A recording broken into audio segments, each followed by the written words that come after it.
E hoje nós entrevistamos o Dr. Luiz Posse, que vai nos falar sobre a dengue. Doutor, quais são os sintomas da dengue? A dengue, ela pode inicialmente começar como um quadro febril qualquer, como se fosse uma virose, um estado gripal. Dores musculares, dores de cabeça, vômitos, náuseas, como qualquer outra doença infecciosa viral. Nesse quadro inicial, nós caracterizamos isso como dengue clássica. É aquela em que você tem as manifestações gerais, sem, no entanto, ter sinais de gravidade maior. E nós temos também, em crianças menores de 2 anos, aqueles quadros em que é totalmente atípico, ou seja, a criança apresenta sintomas gerais, às vezes irritabilidade, sonolência, apatia, porque ela não sabe referir dor em nenhum local. Ah, meu olhinho está doendo, ou criancinhas menores de 6 meses, ainda pior. Então, nesses casos, os sintomas são bem diversos e muitas vezes difícil de diagnosticar, porque se confunde com qualquer outra doença viral. Vamos supor, uma influenza, uma gripe comum, um resfriado comum. Evolutivamente, a persistência da febre leva-se a pensar. Ou seja, como é que nós vamos pensar em dengue? É toda febre menos de 7 dias em adultos ou febres até 3 dias em crianças, além dos sintomas de dor retroocular, dor de cabeça, dores articulares, pode apresentar ainda manchas vermelhas no corpo, que têm que ser bem diferenciadas. Em 20 a 30, até 50% dos casos, podem apresentar alguma sinal que indica dengue com hemorragia, que é diferente da dengue hemorrágica. Então, na dengue, 20 a 30% dos pacientes, aproximadamente, corrigindo, eu falei 50%, pode apresentar sangramento gengival e, muitas vezes, petequias no corpo. Existem vários tipos de dengue, doutor. Quais são eles? Nós temos 4 tipos de vírus principais: o dengue tipo 1, 2, 3 e 4. No Brasil, desde 1986, já houve várias epidemias com alguns tipos de vírus, por vezes outros tipos de vírus. Então, por exemplo, ano passado, vírus 2, 4, esse ano existe uma previsão de que vai voltar o vírus tipo 1 e o tipo 2. Então, eles ficam circulando na comunidade. E parece-me que a prioridade ou a infestação será em crianças menores, aliás, em menores de 15 anos. Por quê? Porque os adultos, praticamente, grande parte já foram infectados, né? Então, existe conforme a infecção do adulto, vai mudando a faixa etária da infecção. Então, vai havendo uma mudança das faixas etárias. Eu quero lembrar ainda que quando você pega uma dengue, por exemplo, tipo 1, você está imunizado, ou seja, você está protegido contra o vírus da dengue tipo 1, mas não contra o vírus da dengue tipo 2, 3 e 4, a não ser na sua fase inicial. Vamos supor, você pega a dengue agora, tipo 1, sara a dengue, cura. Você está protegida por 3 a 6 meses contra os outros tipos de vírus, vírus 2, 3 e 4. Mas, passado esse período, você pode adquirir os outros tipos de vírus, exceto a dengue tipo 1, que você é como se fosse uma vacina, você já está imunizado. Falando em vacina, existe uma perspectiva de surgir a vacina contra a dengue nos próximos 2 ou 3 anos. Doutor Luiz, as complicações da dengue surgem durante o pico da febre? Pelo contrário, né? Tirando crianças pequenas, abaixo de 2 anos de idade, os adultos, geralmente, as complicações graves da dengue, que no caso seria a dengue hemorrágica, geralmente elas surgem mais tardiamente. Depois em que a febre abaixa. Então, o paciente começa a apresentar sudorese fria, pele úmida, tonteiras, queda de pressão arterial, diminuição do volume urinário, dor abdominal. Então, existem vários sintomas indicativos, mas não durante o período febril. Isso nos adultos. Então, é errado pensar, por exemplo, que você vai ter um quadro grave, porque geralmente a população entende que quando a febre está alta que o risco é maior. Não, é quando a febre abaixa. Geralmente é essa a orientação, e naquelas 24, 48 horas após a febre ter baixado, que a vigilância deve ser mais intensa, porque é neste período que surgem as complicações para a dengue hemorrágica. Eu quero explicar também, já que estamos na situação da dengue, o que é dengue hemorrágica? Não é aquela situação em que o paciente vai sangrar até morrer. Nós temos 2 situações: a dengue clássica, ou seja, aquela situação em que você tem febre, artralgia, dores articulares, dor de cabeça, dor ocular, manchas vermelhas no corpo, que não tem nada a ver com dengue hemorrágica. 20 a 30% dos pacientes com dengue clássica, que são os sintomas que a maioria dos casos é dengue clássica, pode ter algum sangramento. Mas o fato de ter sangramento gengival, manchinhas vermelhas na pele ou até aumento do fluxo menstrual, não quer dizer que é dengue hemorrágica. A dengue hemorrágica acontece depois que há defervescência da febre, ou seja, a febre abaixou e o paciente começa a apresentar dores abdominais intensas, pode retornar a febre, manchas vermelhas no corpo, palidez, queda de pressão arterial. O paciente observa a diminuição do volume urinário quando é adulto, isso, porque criança não vai informar, a criança precisa de vigilância contínua. Né? E, nesses casos, então, há necessidade de hospitalização. Precisa transfundir sangue? Não. A dengue hemorrágica não é perda excessiva de sangue que leva o paciente a essa situação. Na maioria das vezes, a dengue hemorrágica é tratada com soro fisiológico, hidratação hospitalar. Tá? Pode existir casos mais graves, mas a dengue hemorrágica por si só não é o quadro mais grave da dengue. A dengue mais comum é a dengue clássica, em que a maioria dos casos curam-se quase que espontaneamente apenas com hidratação e antitérmicos, remédios para febre. E nas crianças pequenas que tem que ser uma observação mais intensa. Por quê? Porque a criança não refere. E muitas vezes a família, o pai, tem desconhecimento. Então, nesses casos, é preciso uma avaliação diária. E muitas vezes em epidemias da dengue, nós vemos por aí, em Campo Grande, tudo, e até em Maracaju, ano passado tiveram muitos casos. O que nós temos que fazer? Às vezes tem que fazer um hemograma diário para nós monitorarmos se o paciente não está evoluindo para dengue hemorrágica.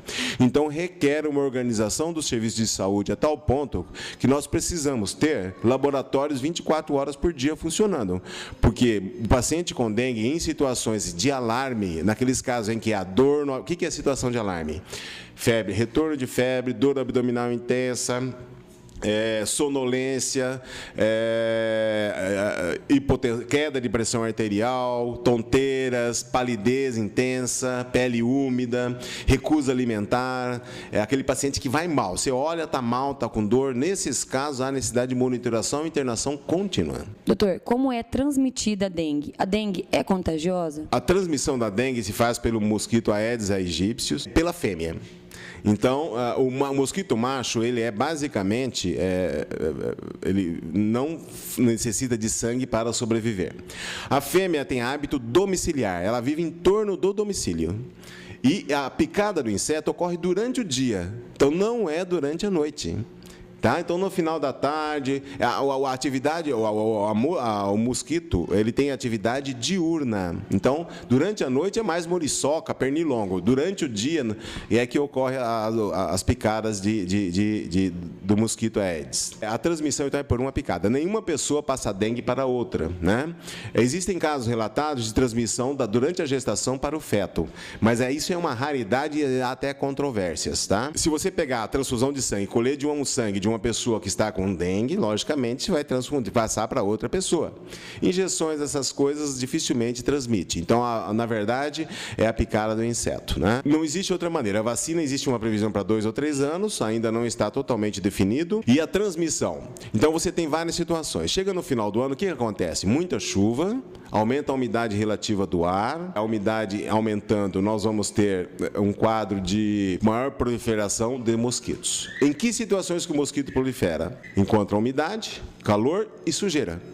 Restos, tudo o que você imaginar. Palha, não é só caixas, tudo que possa reservar água. E é na água limpa que o mosquito prolifera. A formação de larvas e a eclosão dos mosquitos. Então, na verdade, o grande componente da dengue, enquanto não houver vacina, é a própria população que tem que trabalhar esse aspecto. Limpeza dos lotes, essa é a época correta, porque nós estamos chegando próximo de dezembro, que as chuvas, a intensidade aumenta. Então, há necessidade de uma limpeza adequada de todos os terrenos, não deixar reservatórios de água, cooperar com os agentes comunitários, com o pessoal da saúde que fazem suas visitas permanentemente nos domicílios, mas a população tem que se conscientizar. Porque nós falamos do macroclima e o microclima. O macroclima nós não podemos mudar, que é aumento das chuvas e tal. Mas o microclima, na sua casa, você pode mudar, fazendo uma mudança de hábitos, não jogando lixo nos lotes baldios, recolhendo lixo, limpando até o lote do vizinho, porque, afinal de contas, é a própria... Não existe distinção na dengue de raça, cor, credo, religião, nada, absolutamente nada. Então, o que há necessidade é de uma mudança mudança de comportamento da população. E você veja só, desde 1986, que nós vamos tendo epidemias todos os anos praticamente. E parece que não há uma conscientização. Não é um problema do médico, não é o seu problema, é um problema de todos nós. E muitas vezes o sistema de saúde não suporta. Por quê? Há a falsa ideia de que pulverizando as ruas nós vamos controlar todos os mosquitos. Se nós não controlarmos os criadouros de mosquito, jamais nós vamos controlar a dengue nesse país. Doutor, existe algum medicamento que eu possa tomar, que eu não possa tomar? E se eu estiver com algum dos sintomas da dengue, qual o tratamento básico que eu devo fazer? Bom, é uma pergunta que os médicos fazem quando o paciente chega para a consulta. Você está usando AS? Você está usando anti-inflamatórios, que seria diclofenaco, ibuprofeno, né? Então, assim, o que nós temos que fazer? Nós não podemos... Por quê? Assim, por que não pode tomar S? Porque aumenta os riscos da dengue hemorrágica. Por que não pode tomar ibuprofeno? Pelo mesmo motivo, porque esses medicamentos têm uma ação sobre o sistema de coagulação. Então, não deve tomar. Então, o paciente que está com febre não deve tomar a S. Mas será que é dengue? Eu vou tomar essa porque... Não. Nós temos que considerar que, a partir de dezembro, nós vamos entrar num risco de ter epidemias, ou seja, de ter vários casos de dengue. Então, automaticamente, as pessoas não devem usar S como antitérmico, melhoral infantil, né? Nem diclofenaco. Não deve usar, porque é de risco. Tá? Então, é o momento de nós pensarmos sobre a automedicação. E antibiótico, posso usar? Antibiótico não cura febre de dengue, muito menos gripe, muito qualquer outro tipo de virose. Então, os antibióticos também não devem ser usados, porque podem complicar, inclusive, a evolução do quadro clínico do paciente. E a dengue tem tratamento? Tem tratamento. Você não tem vacina ainda, que é a definitiva, e você não vai tratar com antibióticos, nem com drogas antivirais, tipo igual a gripe influenza, que você dá um medicamento para combater o vírus. A dengue não tem esse medicamento. Mas um paciente com dengue, ele está mal, ele está com febre, com dor, então ele tem que tomar analgésicos e o principal, tomar soro reidratante oral, tomar líquido, hidratar bastante, fazer repouso. Não é qualquer febre que você vai internar o paciente com dengue. Nós temos critérios do SUS, do Ministério da Saúde, para internar. Nós temos 4 fases de risco. Nós internamos a fase 3 e a fase 4. A grande maioria dos pacientes deve ser tratados em domicílio. Vai ao posto, nem que tiver aí todo dia, faz os hemogramas diários de controle para ver se não está havendo fase de risco. Fazemos a orientação familiar dos pais para acompanhamento. As pessoas que trabalham ficam automaticamente afastadas do trabalho e nós fazemos o direcionamento. Então, é muito importante o controle diário dos pacientes para se evitar que tenha evolução. E hidratação. Quando o paciente vai para o hospital, aí é outra história, porque vai ser hidratação mais acentuada. Basicamente isso, só que não por via oral, porque o paciente está incapacitado de beber, de tomar, ele está mal. Então, há necessidade de hospitalização.